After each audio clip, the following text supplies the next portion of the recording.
Hello friends, this is Asif. Welcome to my channel. Long রাইডের জন্য বেরিয়ে পড়লাম। আমাদের জার্নি শুরু ঢাকা টু কেন্দুয়া। এই হচ্ছে বাইক, অ্যান্ড আমার ওয়াইফের জন্য অপেক্ষা করতেছি। ওয়াইফ রেডি হয়ে নিচে নামতেই। এই হ্যালো ফ্রেন্ডস, কি অবস্থা সবার? আশা করি সবাই ভালো আছেন। এখন ঘড়িতে বাজে 5টা বেজে 6 মিনিট। বর্তমানে আমি আছি ফার্মগেট এরিয়াতে। ইনশাল্লাহ গাজীপুরে পরে একটা ব্রেক দিব, যেহেতু লং জার্নি এবং নিউ বাইক, সো ব্রেক দিব কিছুক্ষণ পর পর।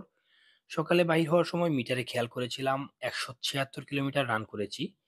ঢাকার ভিতরে খুব বেশি রাইড করা হয় নাই, যেহেতু নাম্বার প্লেট আসে নাই। অনেকে বলে নিউ বাইক নিয়ে লং রাইড করলে বাইকের অনেক ক্ষতি হয়। কিছুক্ষণ পর পর ব্রেক নিলে এবং কিছু নিয়ম মেনে চললে কোনো প্রবলেম হবে না। নিয়মগুলো আপনাদের সাথে শেয়ার করি, আই থিংক আপনাদের উপকারে আসবে। প্রথমত, ব্রেকিং পিরিয়ড মেনেই রাইড করবেন। খুব স্পিডিং করবেন না। নতুন বাইকে যেহেতু ব্রেকিং পিরিয়ড চলবে, নতুন বাইকে সাধারণত 5000 আরপিএম এর উপরে উঠানোর নিষেধ থাকে। তাই আপনি 5000 আরপিএম এর উপরে উঠাবেন না। অনেকে বলে 60 এর উপরে গতি উঠানো নিষেধ, এটা একটা ভুল কথা। এমন কোনো নিয়ম নেই। আমি 5000 আরপিএম এ 68 গতি পাইছি। দেখতেই পাচ্ছেন রাস্তা একদম ফাঁকা, বাট নিজেকে কন্ট্রোল করতে হবে। দ্বিতীয়ত, একই আরপিএম এ একটানা রাইড করবেন না, মাঝে মাঝে আরপিএম আরো কমিয়ে রাইড করবেন। গতি কম পাবেন, বাট এই নিয়মটা মেনে চলবেন। তৃতীয়ত, 30 থেকে 40 কিলো পর পর ব্রেক দিয়েন। 5000 আরপিএম এ বাইকের গতি 60 প্লাস হবে।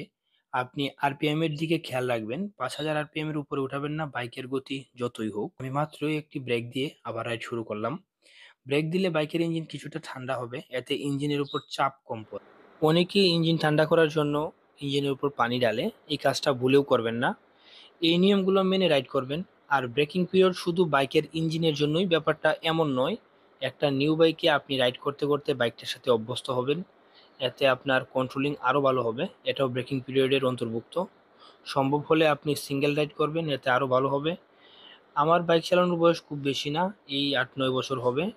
এই স্বল্প অভিজ্ঞতায় আপনাদের সাথে শেয়ার করছি। যারা যারা আমাকে নতুন দেখছেন, চ্যানেলটিকে সাবস্ক্রাইব করে দিন।